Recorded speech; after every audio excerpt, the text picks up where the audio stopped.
Miss D, how you doing, ma'am? I'm doing amazing. How are you? I'm great. You look lovely as always. Oh, thank you. I really appreciate you taking the opportunity to tap on with us.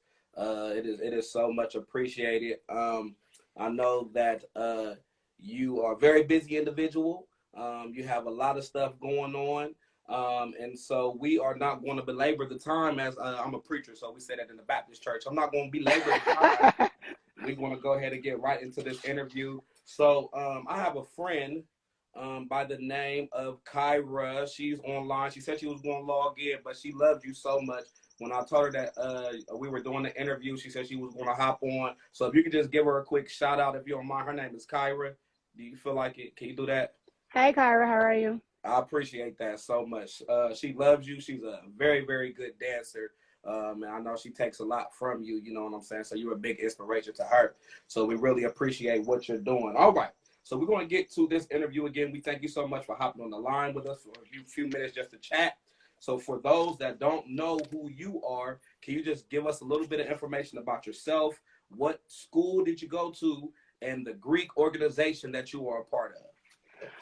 Okay, well, my name is Diana Williams. I am the owner and CEO of Diana M. Williams Incorporated, which is the parent company to multiple companies such as Dollhouse Dance Factory, the Buck Box, um, Buck or Die National Majorette Training Camp and Competition Circuit. And also, I'm the owner and operator of the D4L. I do multiple things. I have a nonprofit organization called Dollface Academy. And not only just within just those few things that I do a lot of public speaking, a lot of mentorship. I do a lot, basically. Tell us about your nonprofit organization. What do you all do in your nonprofit organization? Well, Dollface Academy is a nonprofit organization that started in 2018, of course, pre-COVID.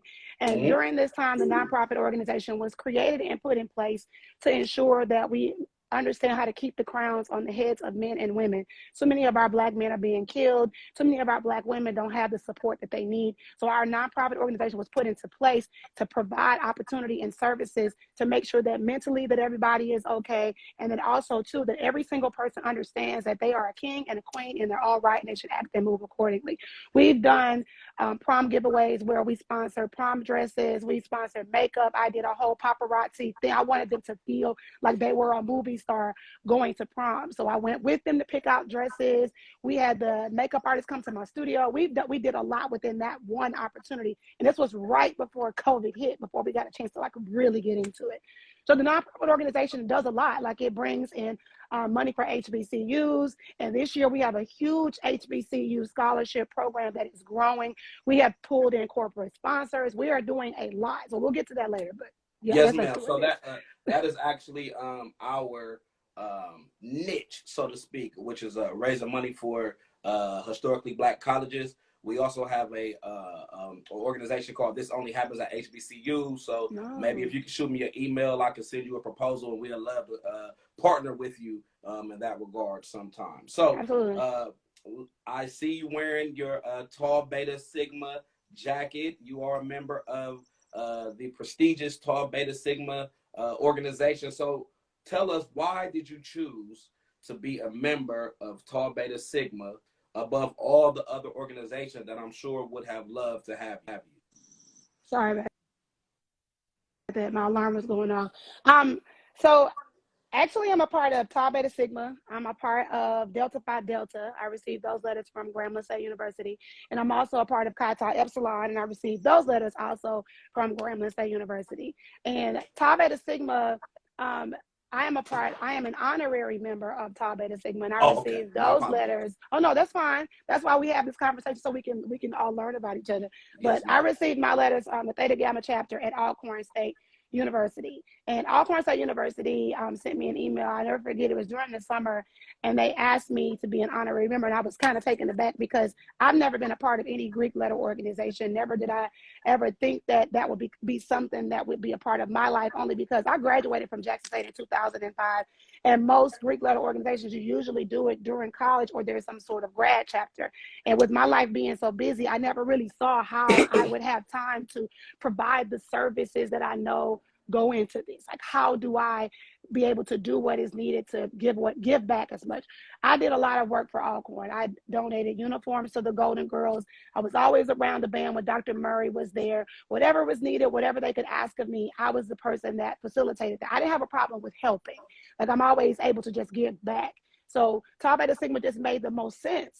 You know, when they asked me to be honorary, I couldn't turn it down because it is an honor to serve. It is an honor to be of service to the band. And because I grew up through the marching band system. Like, I was never in a marching band in college, but I was in high school. I played the clarinet, the xylophones, I played the cymbals. And on top of that, I married a man who is a part of the Sonic Boom of the South from the Jackson State University. Okay. My husband is Dog Team. So of course, you know, I was going to be somewhere in the midst of dealing with an HBCU and also, you know, with marching band. So Tau Beta Sigma was right up my alley. So I was grateful to be chosen. It's an honor to be chosen. It's always an honor to serve. Okay, so their vision and their principles align greatly with, you know, that what you believe in. I'm assuming. Absolutely. So I know you haven't been on the yard in a little while. Not calling you old, we're not, but you haven't been on the yard in a little while. But back then, was there did you find tension between Divine Nine organizations and the music organizations, or? No, really? I never saw that. You know, everybody is all, I believe, for the greater good and pushing forward community service, pushing forward honor, pushing forward respect, and everybody pushes the same agenda, which is trying to make sure that everybody is uplifting our African American community. When I say never, I've never seen that between the sororities or the fraternities within the D9 organizations, or with KK Psi, or with Alpha Phi Omega, if I'm saying it right. And then also too with Tau Beta Sigma. Like, I've never seen it. Like, I've never seen that be an issue. So if there is one, they're hiding it very good, but I just can't see why that would be an issue. Okay. Now, like we said a few times, you went to an HBCU. Tell us a little bit about your HBCU experience, and, you know, would you encourage others to have the same type HBCU experience as opposed to going to a predominantly white institution? Well, I went to Jackson State, you know, and I couldn't have seen myself choosing any other school personally. And the reason why I say that is because I am a product of, when I say a product of the loins of someone that's from Jackson State, my mother went to Jackson State. My mother graduated from Jackson State. My mother pledged Delta Sigma Theta at Jackson State. You know, my mother was at JSU, but my Uncle Billy went to Morehouse. My cousin Nisi, she went to Morris Brown. You know, so we're no Morris Brown, Spelman, Clark Atlanta, Jackson State. That was really like all I heard about in my house. But I wanted to go where my mom went. My mom went to Jackson State. And then also on top of that, you know, I had the HBCU experience early because my mom had me in 78 and then my mom pledged in 76. So I was always around. And then my godmother, Naradine Otis, was over the Prince and J. Sets at Jackson State from the 70s all the way up until 96. I graduated from high school in 95. So I was supposed to go to Jackson State when I graduated high school. But my mom just felt like, you know, I'm 16. I graduated when I was 16. I'm too young to be on a campus like that because she was on the campus, so she already knew how it was.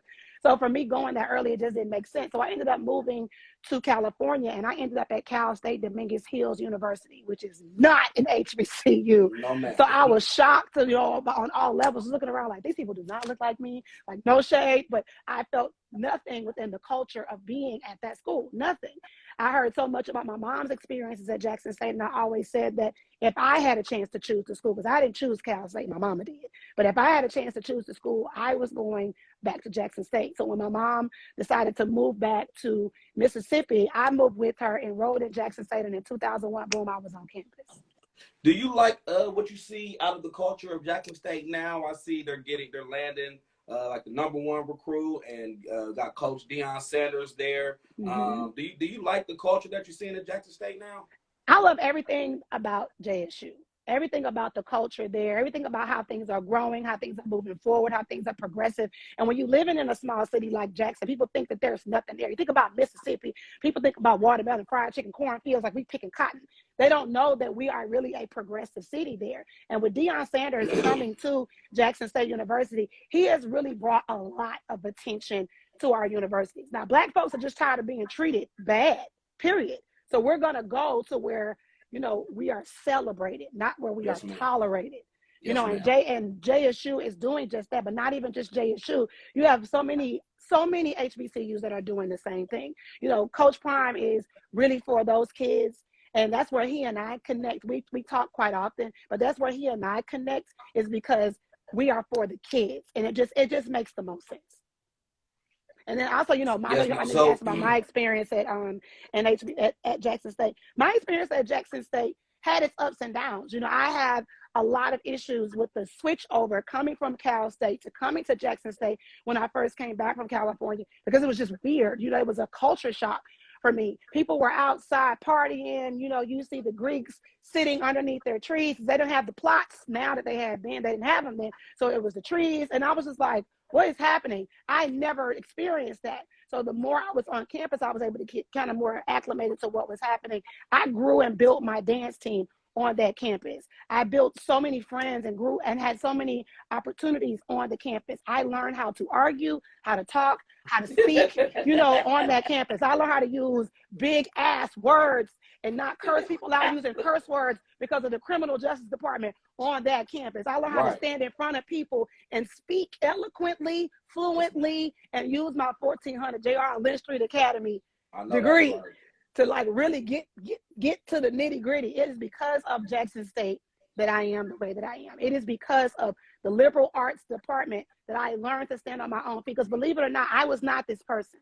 I was not vocal. I was very quiet. I was very like put to myself because I was bullied so much in middle school and high school. I just never said a whole lot. So coming to Jackson State, the criminal justice was big for me. I wanted to learn and understand the law, but not even just that. I needed to understand more about myself. So I learned to speak and to use my voice. And through that is what birthed, you know, my dance company, because you coming through inner city kids who deal with teen pregnancy, who deal not only with bullying, of course, but you have kids that are low income, but low income kids that are going through things, period. And they need somebody to be their voice, but then also they're trying to find their voice. So I was able to use what I learned, you know, at Jackson State and to implement it into what I do with my dance team. Because see, my degree from Jackson State, I have a bachelor's of science degree in criminal justice, and the concentration is juvenile justice. So I knew I was going to work with kids in some capacity. So I'm laying down the law in dance. You know, I may not be utilizing my degree going to a law school or in the police department or whatever, but my degree is still being used. Because if it wasn't for JSU, I swear to you, I cannot make this up. If it was not for Jackson State and what I learned, the perseverance, the adversity that I faced on that campus, there is no way that Coach D would ever even exist. So let me give you a quick scenario. There's a student, black student. He has an opportunity, offer letter from Mississippi, University of Mississippi and Mississippi State. Then he has another one from Jackson State. In your opinion, which one should they go to? Well, being honest, you have to pick, like I tell my girls, you need to pick the school that is going to best suit the major that you want. You're not going to school for a Okay. lifestyle. You're going to Okay. school to get a degree. Okay. That's You're not different. going to Okay. school to dance. You're going to school to get a degree. So you have to look at the programs that are offered. Like I have a dancer now. She wants to be a nurse, but she also wants to go to the Air Force. And I'm like, okay, every school doesn't have both. So you have to select the school that has both programs that you want. I never want you to feel like you have to settle. I don't want you to feel like you have to just take whatever, because I didn't do that. And I know your parents wouldn't want that. So with it, if it's USM, Mississippi State, and Jackson State, out of the three, I'm going to say Jackson State because I'm biased.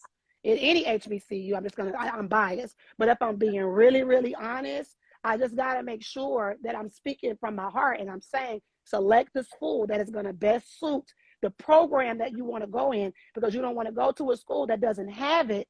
And if they don't have it, then you're like, oh, I should have went here, because the shoulda, coulda, woulda, and regret is just not good. That's a very wise answer, because I ask that same question to a lot of people. They don't think about it. They just automatically say, you know, the HBCU. But I like your answer because it's not particularly in particular about a specific lifestyle, but Yeah. what best fits you and what'll help you in your career moving forward. Now, everyone knows you outside of the HBCU world primarily from your show on Lifetime called Mm-hmm. is it called Bring It On? No, it's called Bring It. Bring It. I'm so sorry. I know My you sister did. is the biggest fan of your show. Like before I even knew who you were, I used to go to my sister's or go to my mom's house, and I'm like, why are you binge watching this show about little girls dancing? So she loved it so much. So tell us a little bit about how the show came about. Well, Bring It came about through watching and wanting to learn more information about the dance world. So our dance world has been, Lord Jesus, popular for years. Not only just, community dance, but also HBCU culture. There's a lot of HBCUs that have been around for a really, really, really long time. So with them coming to us, they found us on YouTube and they just kept saying it's just so interesting how you're able to get these young girls to do what it is that they do. And we're intrigued. Now, of course, I thought it was fake for a really, really long time. I thought it was fake, I ain't gonna lie. And I didn't respond to their emails, but they wanted to know. So they came on down and they started following us around and seeing us go to these competitions. And I remember being at a competition and one of the coaches got into one of my parents' faces and it upset one of my parents. And of course, I got my parents back like they got mine. And we just ended up, it wasn't an argument. It was more of a heated discussion, because I don't take no shit from nobody. And I was just like, no, we not going to do that. And you got the kids sitting here watching. I forgot the cameras were even there, but they just saw our interaction and just how we were. And they were like, okay, not only are y'all competing, you're competing against dance teams, but there's a family dynamic here. And if you know Lifetime TV, it's a woman's network. Women birth children. Women give birth to children. It's family. So it was an all-around thing that we as a community dance team brought to the forefront. So it just made the most sense. What do you think the show did for the culture of dance, or do you think it moved the culture of dance along further? Do you think it made people more interested in that particular culture? What's your opinion in that regard? I know for a fact the show put a lot of eyes on the community, period. Not just my community, but HBCUs. Because the very first episode of the show, I had to do a description. They wanted to know, what is majorette? What is bucket? What is a death drop? They had no clue what it was. And they asked me, what is J-Set Walk? Because we have what we call prancing and we have J-Set Walk. They wanted to know what it was. So I had to explain it.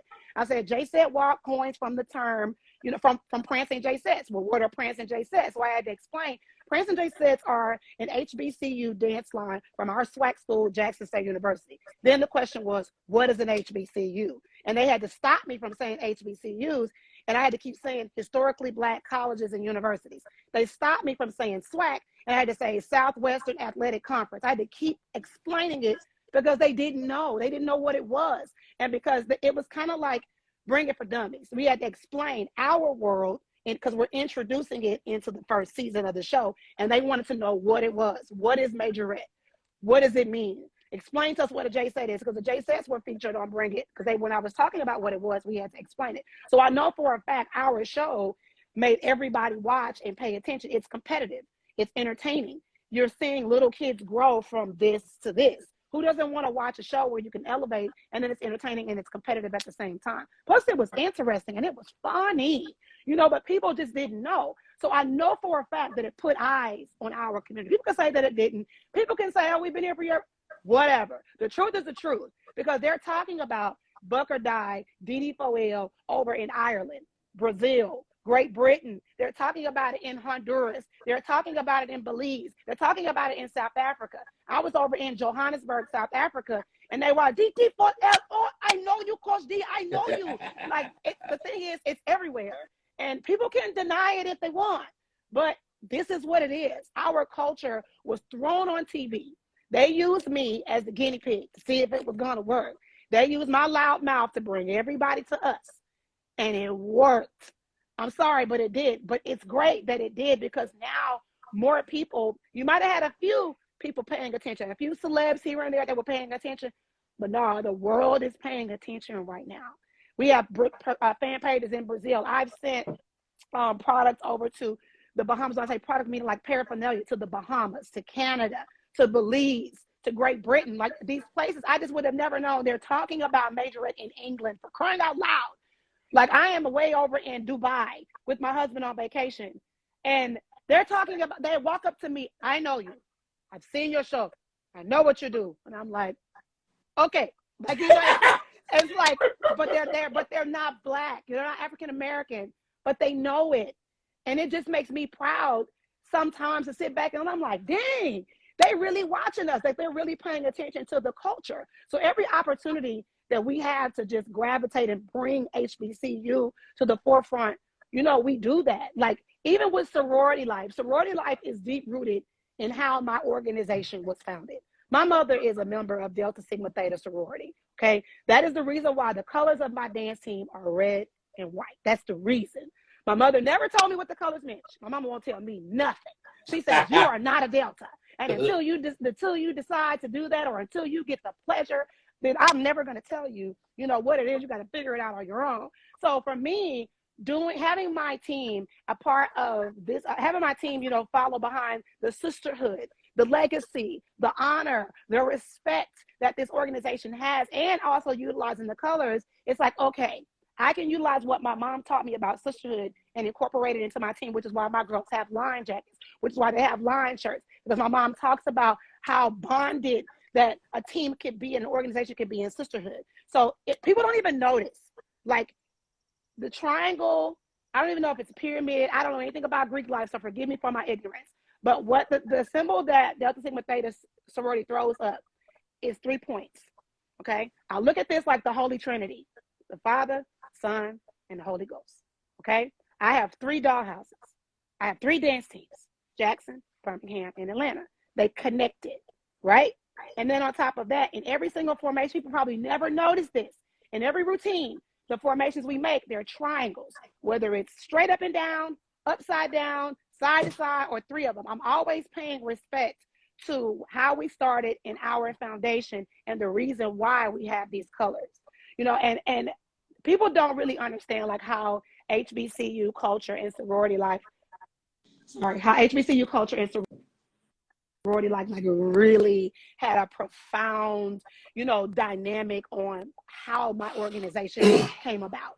It's just really important to me that the respect is always there, always. But nobody ever asked me. So that's why we're talking about it now, because it's just important to know.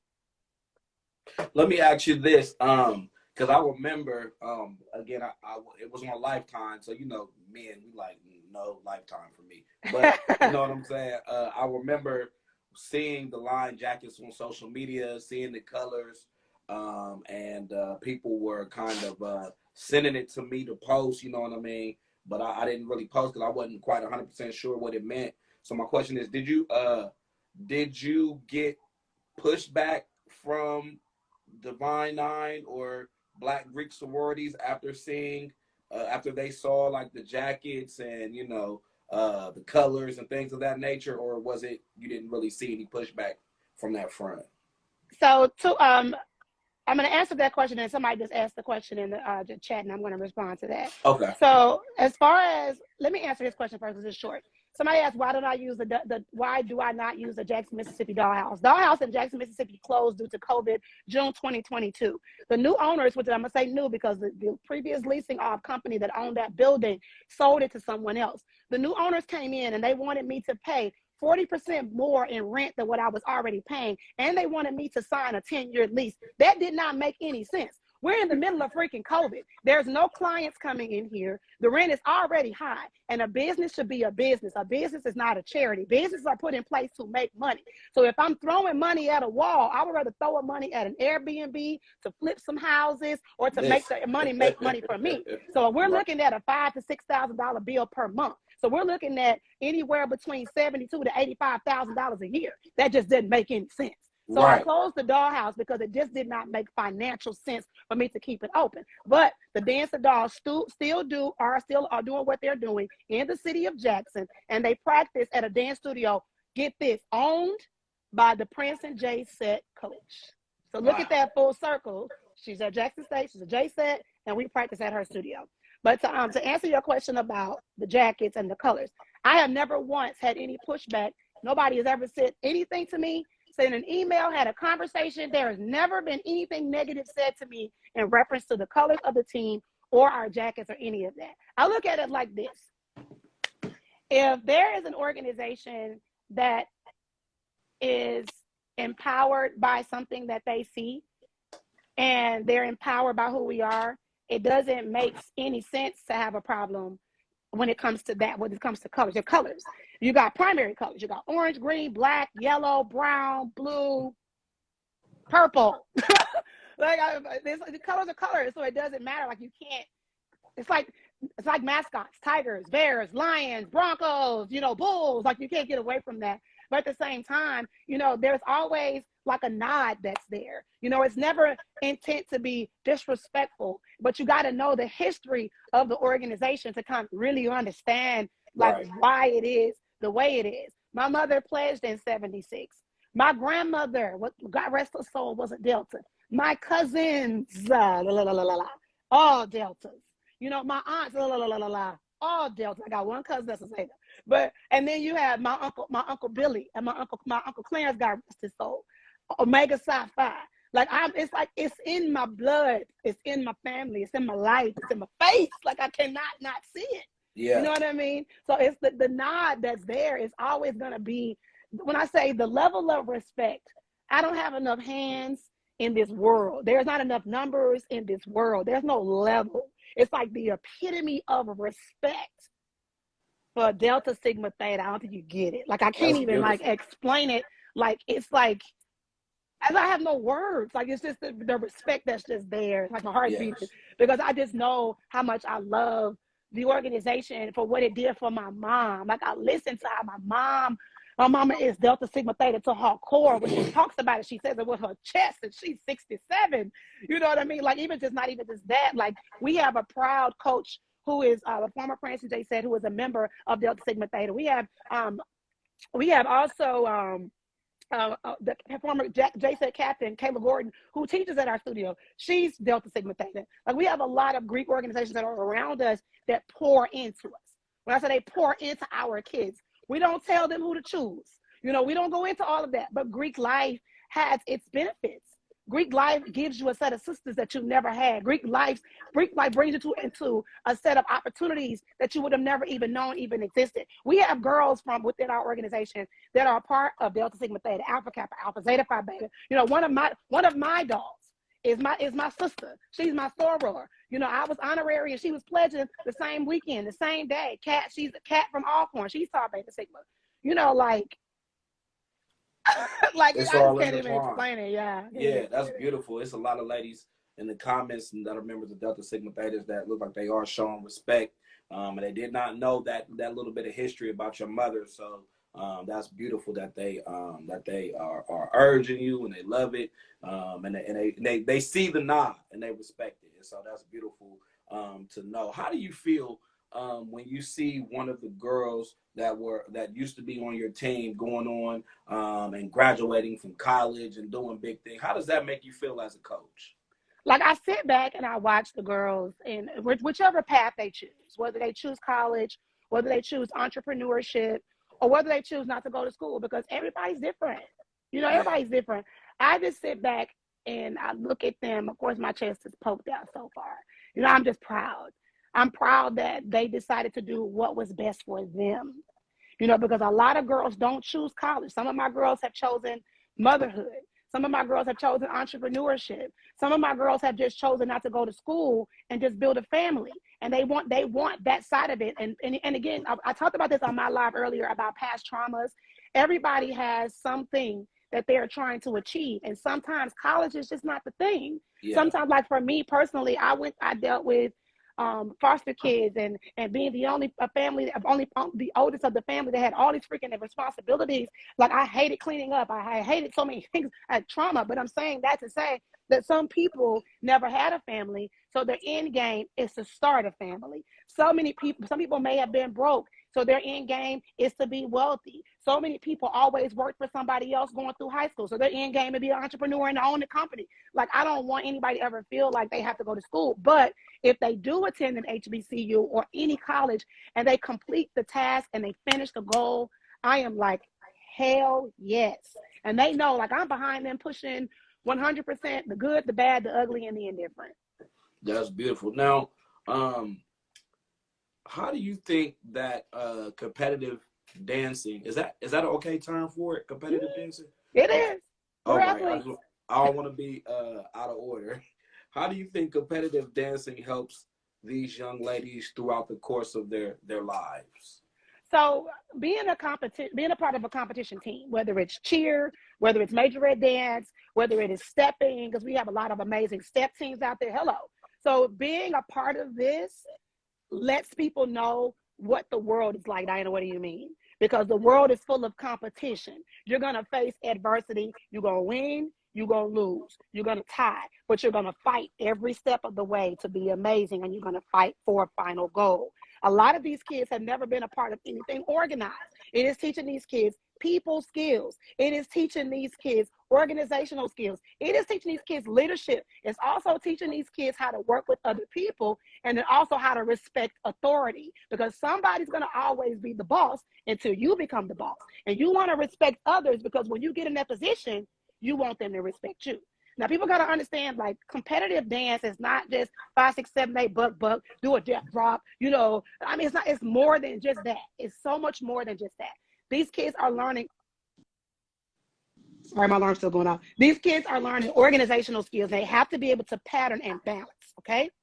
So what do I mean by that? My kids understand that they have to balance school and dance, okay? Because they have to maintain a certain GPA in order to dance. When you go to college, you have to maintain a certain GPA to stay in school, or they're going to put you on academic probation and put you out.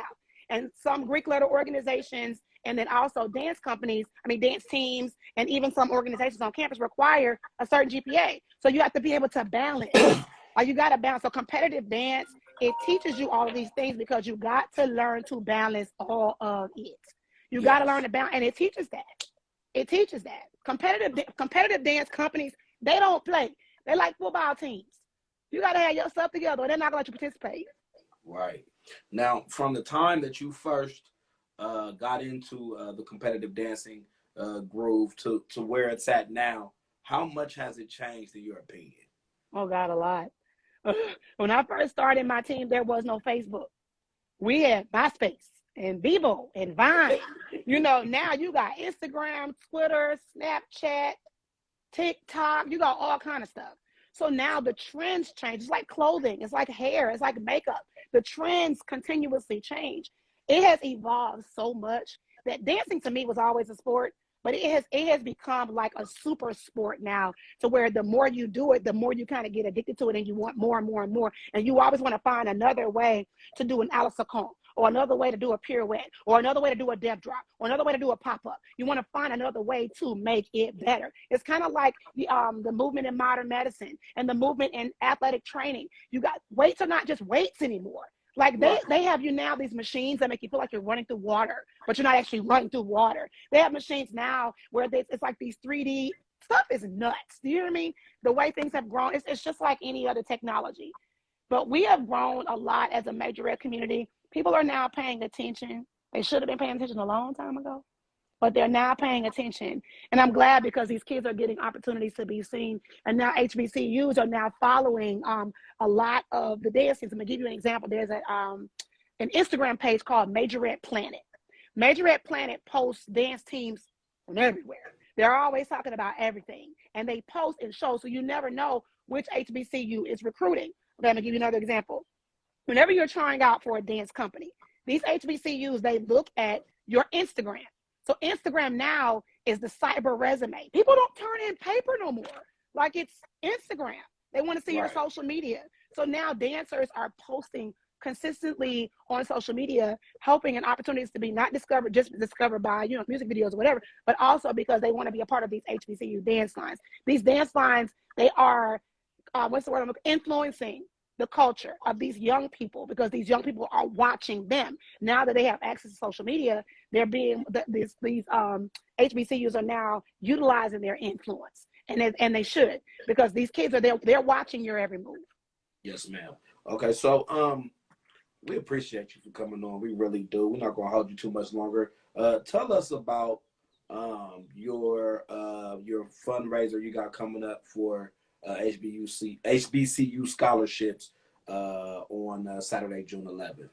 Okay, so Saturday, June 11th, we have, and I'm excited about this. We have collaborated with Slingshot, the corporation. Everybody knows about those three-wheel rides, Slingshot the car, and the Can-Am motorcycles. There are so many motorcycle and bike clubs here in the Atlanta area, and so many three-wheel riders out there. And we have decided to come together, and we're going to do an ATL Slingshot ride on 285.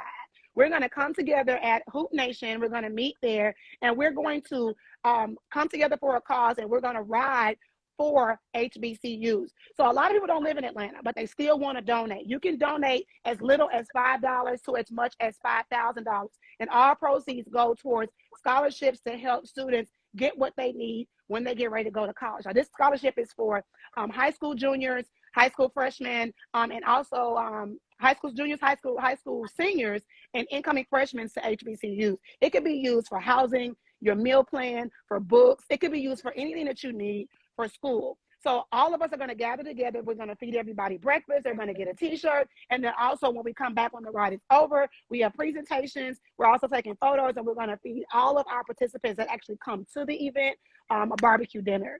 I'm excited about it because this is now bringing other people into it. You heard what I said. Slingshot, the corporation. And we also have Denny's Restaurant, the corporation.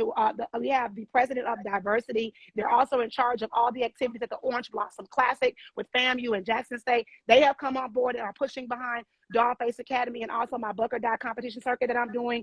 They're standing behind me and they're pushing. And they're saying, Diana, let's go. Let's go. We know that there are opportunities out there, and how can we be of service to assist gathering money and raising funds for HBCUs? Not to mention, we have something pending. I can't say it out loud, but I'm going to give it to God because I already know what's going to happen with Microsoft and AT&T, who is behind us, and they're saying, go, go, go. We got you. They're putting everything into the works to make sure that it happens. So there's a lot of hype, and I wouldn't even use the word hype. There's a lot of notoriety and respect that should have been given to HBCUs a long time ago that is now here. And they're using people with the right influence. We're not talking about influencers that just post on social media.